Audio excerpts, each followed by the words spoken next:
June 2006, Phoenix, Arizona. A towering wall of dust engulfs the city. It is 3,000 feet high and 50 miles wide. The dust storm, known as a haboob, blocks out the sun. In a matter of minutes, visibility is at zero. Traffic grinds to a halt. This same phenomenon entangled one of the most daring rescue missions in American history, Operation Eagle Claw.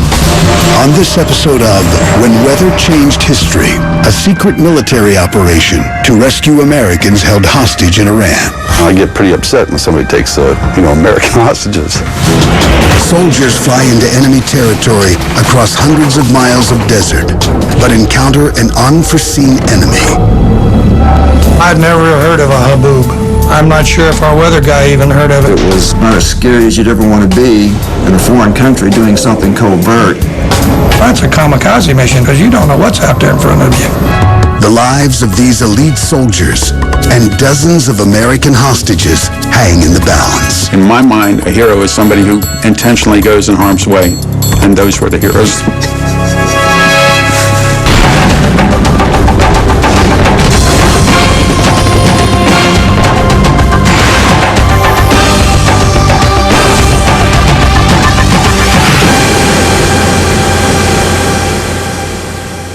November 4th, 1979, Tehran, Iran. Protesters storm the U.S. Embassy. They take 66 Americans hostage, including Marine Guard Rocky Sickman. You felt like an animal in a zoo walking around. People were taking pictures. They were bringing guns up to your head. The Islamic radicals, followers of the Ayatollah Khomeini, demand that the United States hand over their deposed Shah, Mohammad Reza Pahlavi, who is in the U.S. for cancer treatment. Only then will they free the hostages. President Jimmy Carter refuses to make the trade. He also rules out a military strike against Iran. The president wanted to solve this with diplomacy and not with the use of force. He wanted to get every hostage out alive. Within 3 weeks, the Iranians released 13 hostages. 53 remain captive. Secretly, military leaders begin planning for a possible mission to rescue them. They know that autumn would be a perfect time for the U.S. to take action. Nighttime temperatures average 50 degrees Fahrenheit. Dust storm season is still months away. The sands of the Dashti Kavir Desert are calm. In Tehran, the sun sets around 5 p.m. and rises around 6:30 a.m. Troops would have time to maneuver under the cover of darkness and rescue the hostages. But President Carter still hopes to negotiate a peaceful resolution to the crisis. Our response will measure our character and our courage. Inside the 27-acre embassy compound, the hostages are bound and blindfolded. They are not allowed to speak. You set a schedule for yourself. If I can get through the next hour, I can get through the next day, and if I can get through the next day, I can get through the next week, and so forth. The hostages endure isolation and ruthless interrogations. At times, they are rounded up and hauled from their cells. A bunch of gunmen came in with ski masks on and grabbed us up, put us up against the wall, and then walked up around behind us, and you could hear them lock and load their weapon. It's like, get up, hands up. Again, your past is flying in front of you, and you're thinking, this is definitely it. And then they whisper in your ear and pull the trigger. In the U.S., frustration with the hostage crisis escalates. The country felt helpless. We were weak in front of a determined Iranian antagonist, and no one seemed to be making any kind of assertion of American strength. The Carter administration continues to pursue diplomatic efforts to free the hostages, but also moves forward with planning for a rescue mission.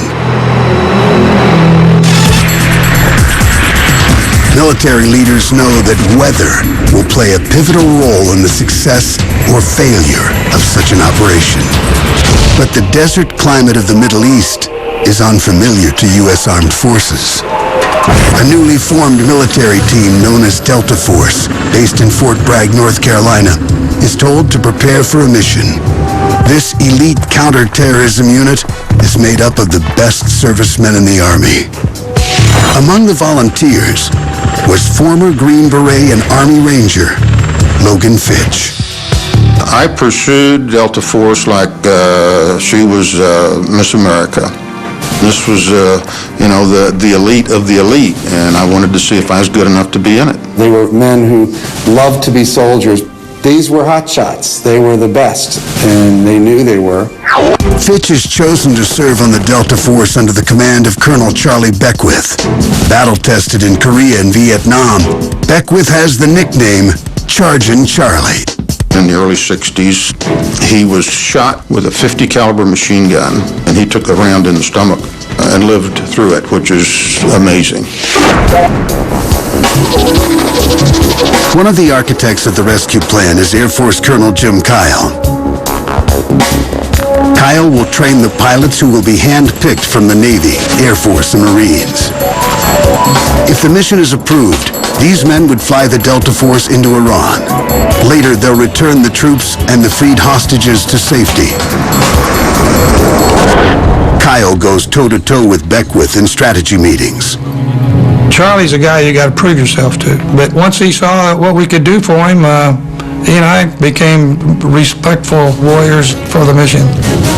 Both Kyle and Beckwith understand they are planning one of the most challenging rescue missions in U.S. military history.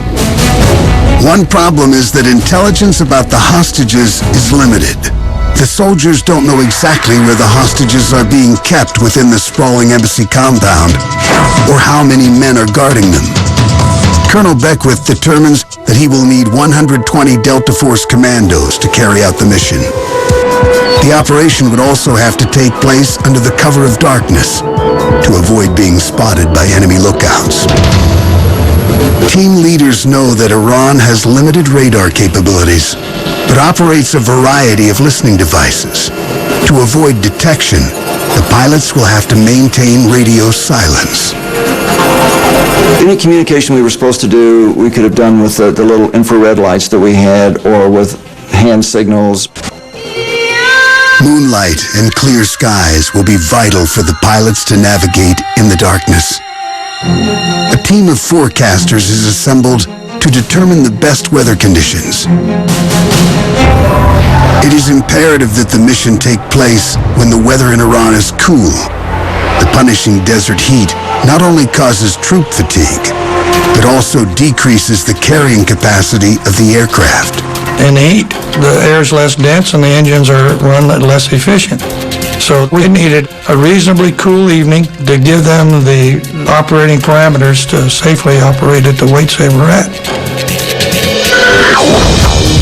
Mission planners determined that the months of November through April offer the best window of opportunity. The nights will be long enough to provide cover of darkness, and it will be cool enough. If they miss this deadline, the team will be unable to attempt a rescue until the fall of 1980. That's because after April, warmer temperatures increase the chance for a dangerous weather event, a desert dust storm. The Middle East is really the classic location for these dust storms. So what you need is you need high winds, and you need hot air, and you need a lot of dust. And the Middle East is the dustiest part of the world. One of the most frequent types of dust storms is a haboob, which means wind phenomenon in Arabic. A haboob is created in the aftermath of a thunderstorm. The air surrounding the dying storm is cooler than its environment. That air races downward, creating what are known as downdrafts. After that downdraft comes into contact with a desert surface, hot, dry soils, hot air, and that downdraft then starts turbulent motion, and the dust gets lifted up. It's very intense, and you will have literally a wall of dust in front of you.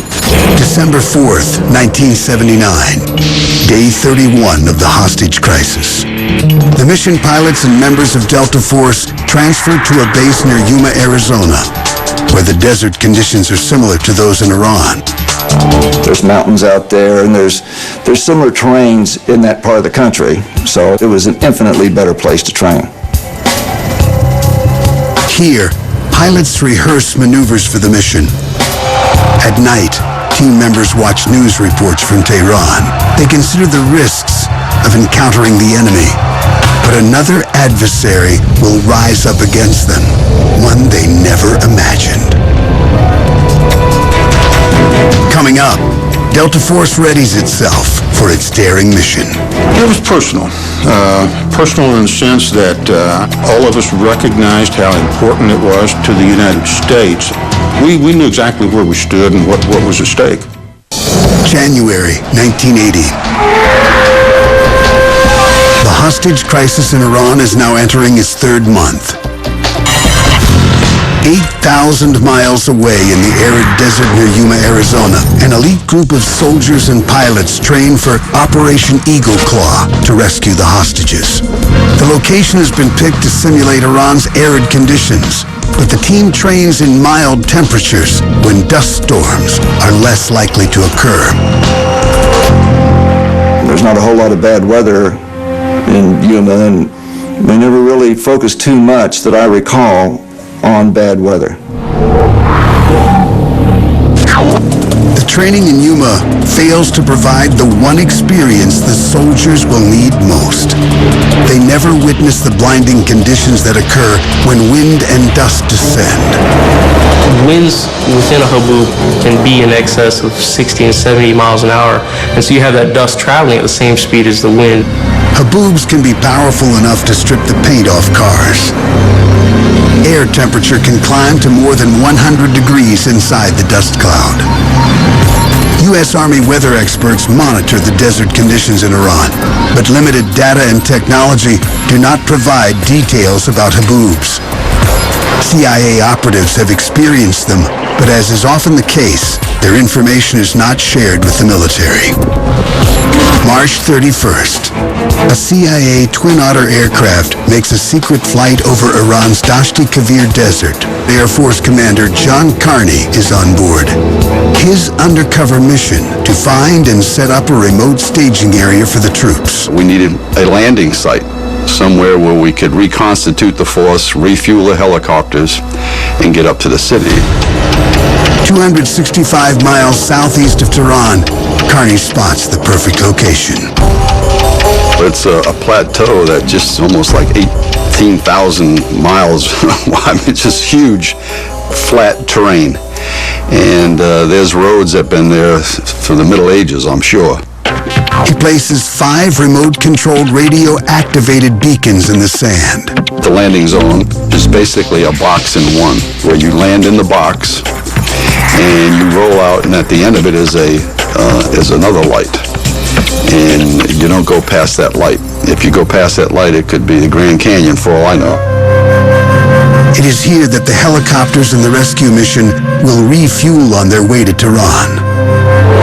At the U.S. Embassy in Tehran, the 53 American hostages bear their captivity by reading, sleeping, and exercising.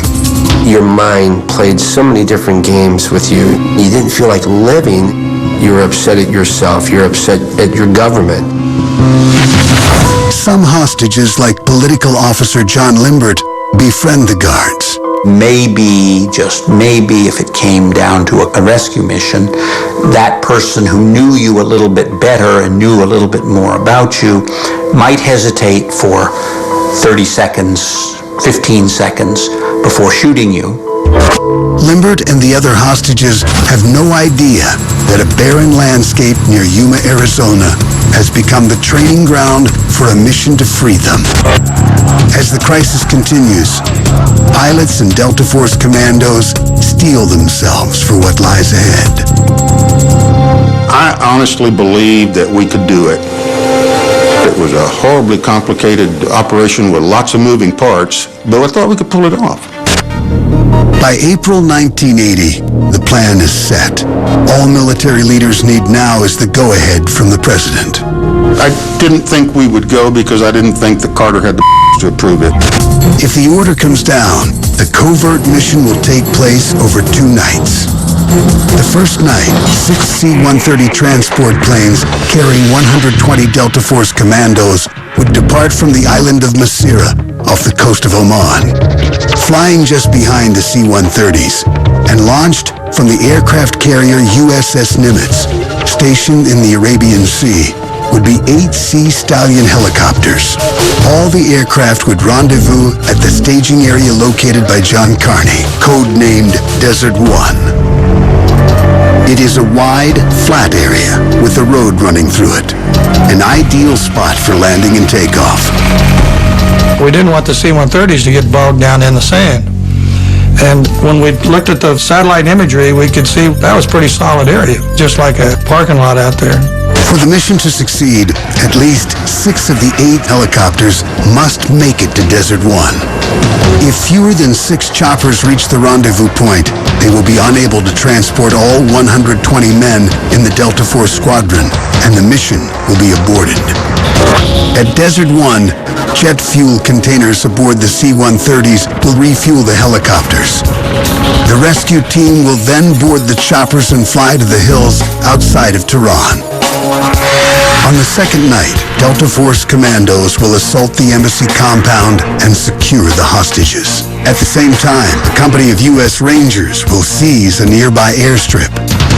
There, the transport planes will be waiting to fly the hostages to freedom. After months of training, the mission team feels well rehearsed and confident. We were getting pretty damn good.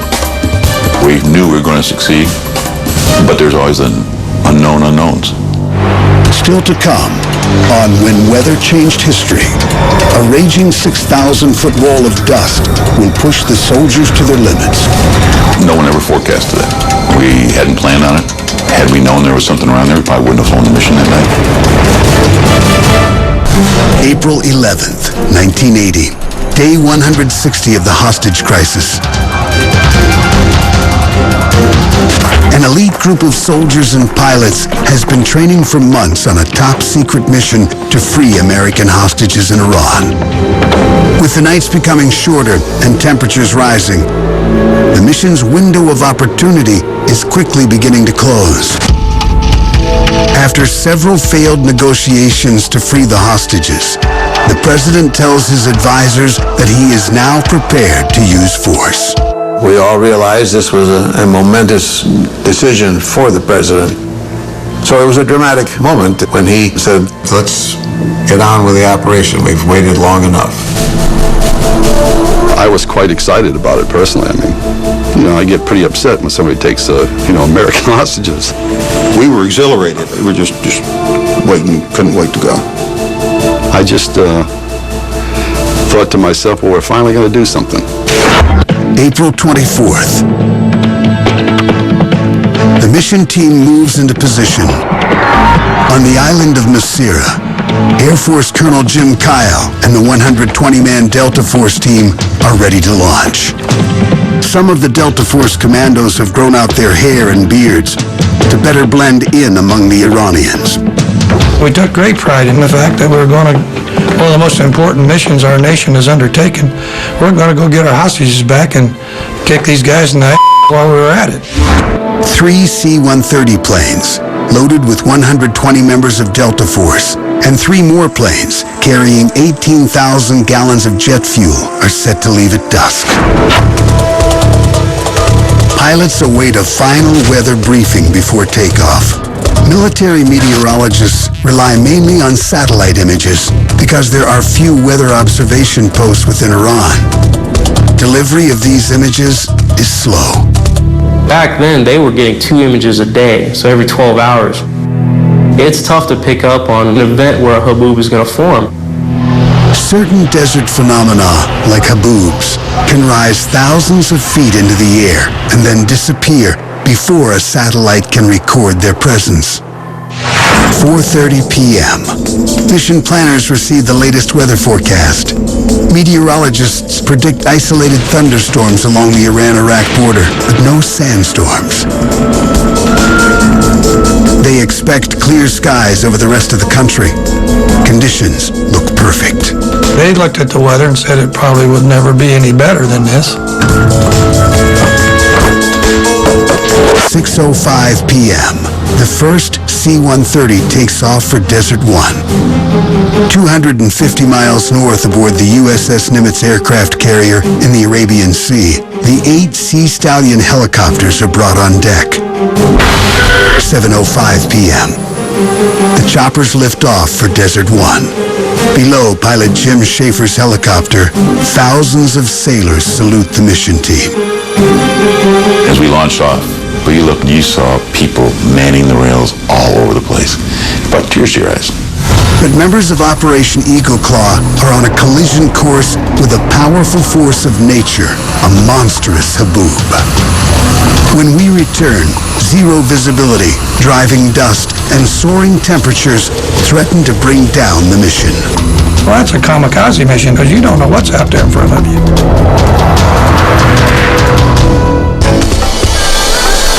April 24th, 1980. Day 173 of the hostage crisis.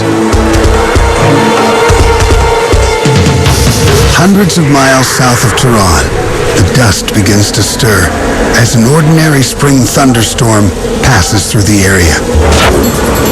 It is 7:40 p.m. as the 8 U.S. Sea Stallion helicopters cross Iran's southern border.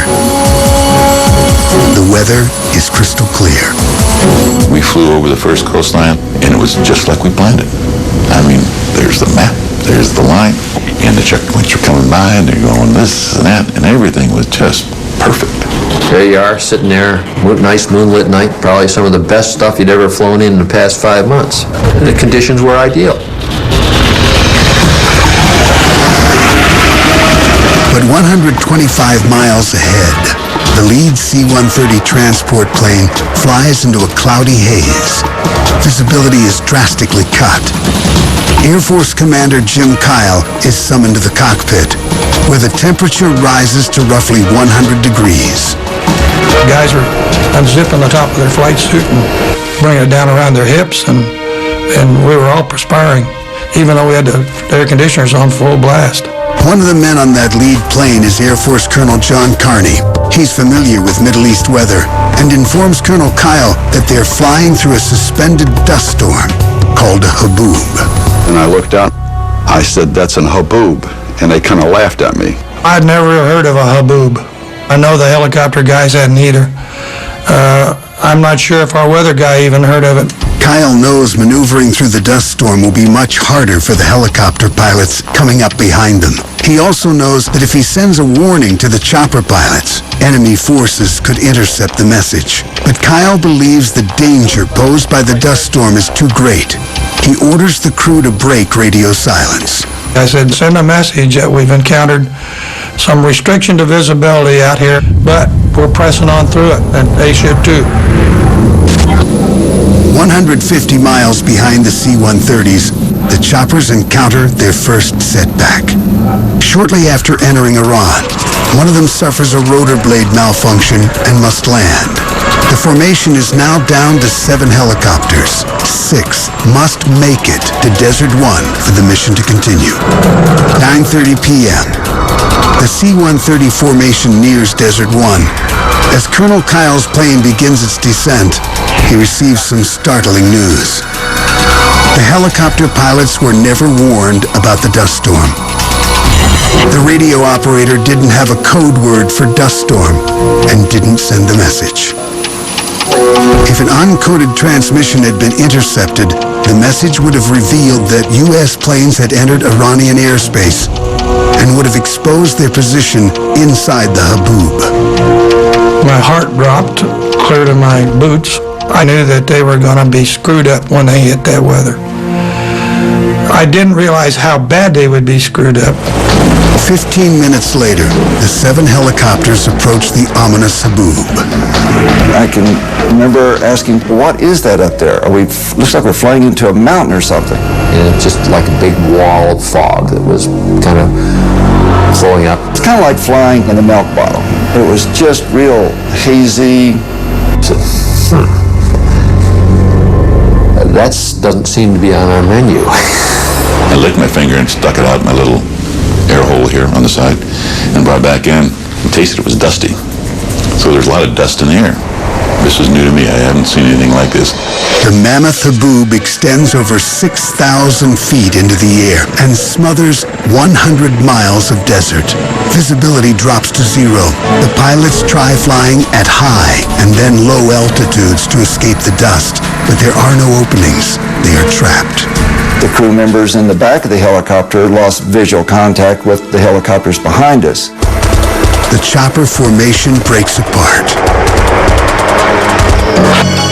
At 10 p.m., Colonel Kyle's C-130 nears Desert 1, followed by the others. The crew makes 3 passes over the remote landing strip to make sure all is clear. Team member John Carney activates the remote landing lights that he had set up a month earlier. When John Carney turned on his remote runway lights, they lit up perfectly. We could see the little box pattern down there where we're supposed to touch down. The C-130s land without incident. The men are excited and ready for Phase 2. But just after touching down, they get a surprise. A bus full of Iranians cuts across the usually deserted road. It was a modern Mercedes bus. It was well lit, and you could see the people in it. It's just bizarre. Just bizarre. A team of soldiers commandeers the bus and detains its Iranian passengers. The plan was to just take the bus out of the area somewhere and disable it, and made for one unhappy Iranian bus driver. And you imagine, you're driving down the road in a bus and there's an airplane landing there beside you, and so they were terrorized. Moments later, another surprise. An Iranian gasoline truck speeds through Desert 1. The troops give chase. One of the Rangers had a light anti-tank weapon, a law, and he fired it at the vehicle, and it went under the cab and ricocheted up into the back, and it blew up. And then that was one huge ball of flame. And so with this supposedly clandestine operation, we now have 43, I think it was 43 Iranians captured. A nice modern Mercedes bus. And right on the parallel runway that we're going to land on, we have this giant fire going out there. I always remark later on, I don't know why I went and put lights. We could have just done that technique, just blew up a truck and we could have lit up the whole place. I could read a dime novel a mile away. Roughly 200 miles south, the 7 remaining helicopter pilots struggle through blackout conditions. Night vision goggles are useless in the blinding sandstorm. Even the most seasoned mission pilots are unnerved. You've just got to fight off what your body is telling you, what your mind is telling you. You can't differentiate between what the ground is and what the horizon is or anything else. You think, what the devil is going on here? The helicopters slow to 100 miles per hour as dust permeates the aircraft. Temperatures inside the helicopters are now approaching 100 degrees. The men are becoming fatigued. We drank a lot of water. It was hot, it was dry, and it was pretty miserable. The scorching air is less dense and cockpit controls become less responsive. The engines strain from the heat and sand. Worse yet, the pilots are navigating through Iran's treacherous Zagros Mountains. They do their best to follow their flight map, but Schaefer and his co-pilot are flying blind. And so from that point there, we were supposed to turn to a new heading, and I said, okay, Les, what's in front of us? And he said, oh, a 9,000-foot mountain. Around 11 p.m., one of the choppers experiences instrument failure. The co-pilot loses his bearings in the dust storm as vertigo sets in. Vertigo is a disorientation. You think you're turning right or turning left or climbing or going down, when you're doing something different. The pilot knows that two mountain peaks are somewhere in the distance, completely obscured by the storm. The battered crew is faced with a gut-wrenching decision. They have committed themselves to freeing the hostages, but they know that continuing would be suicide. The chopper turns back. There are now only 6 helicopters en route to Desert One, the bare minimum needed to carry out the rescue mission. The remaining pilots carry on unaware of how many helicopters are still on course. We lost visual contact with everybody. So it was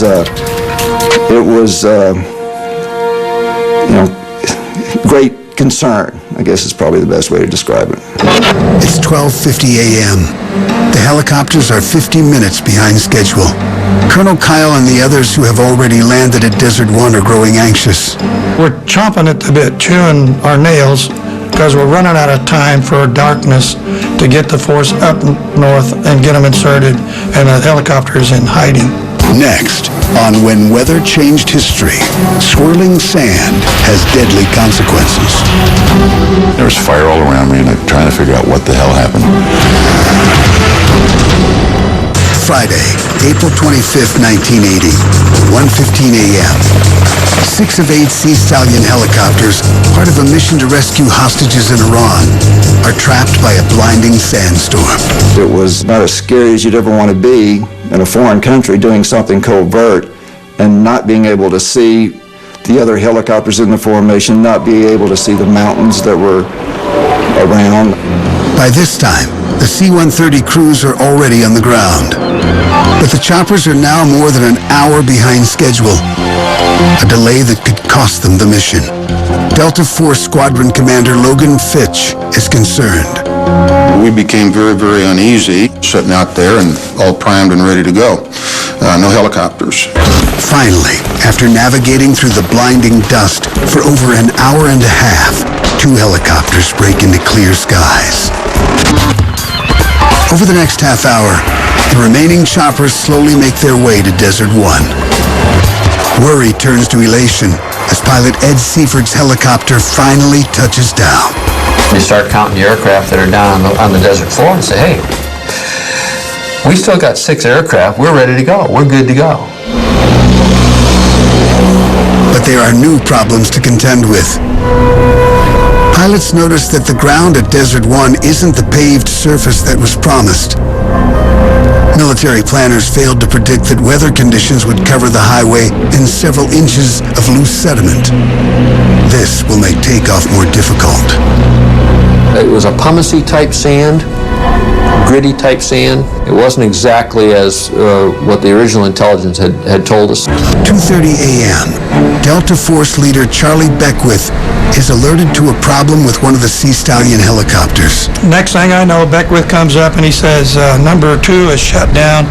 Well, you speak their language, go down and see what the hell's going on. Colonel Kyle finds out that the helicopter has a broken hydraulic pump. The chopper is deemed unsafe to fly. Now they're down to just 5 helicopters, not enough to transport all 120 Delta Force commandos. Kyle and Delta Force leader Charlie Beckwith's hands are tied. It became a choice of reducing the fuel load on the remaining helicopters and putting more of Delta on, or cutting 20 Delta shooters out. Neither of those options were good options. Beckwith says, I don't know what I'm up against in Tehran. I need every man I got. They know they are making an historic decision. I got right in his face. I'm talking about a decision that we're going to, I'm sure, end up in front of the Congress testifying about. We're not going to go on. We're going to abort, and that's the name of the game, right? And he says, I'm not going to cut my force. Word travels all the way up the chain of command to Washington. President Carter concurs with Beckwith. The rescue operation cannot be completed without 6 helicopters. The mission is scrapped. The soldiers follow orders and prepare to evacuate Desert One. Their spirits are crushed. After months of intense training and preparation, the soldiers won't have the chance to free the American hostages. There wasn't anything we could do.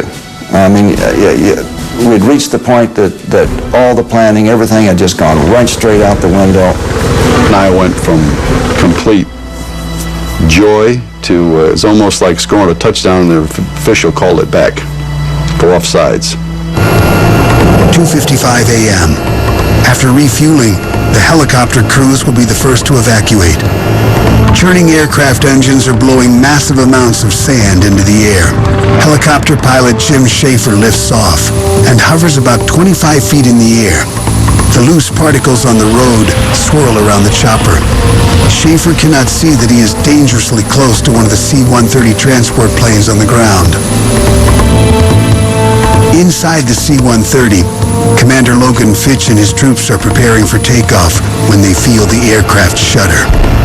I heard 2 or 3 thunks, and they reverberated pretty strongly through the aircraft.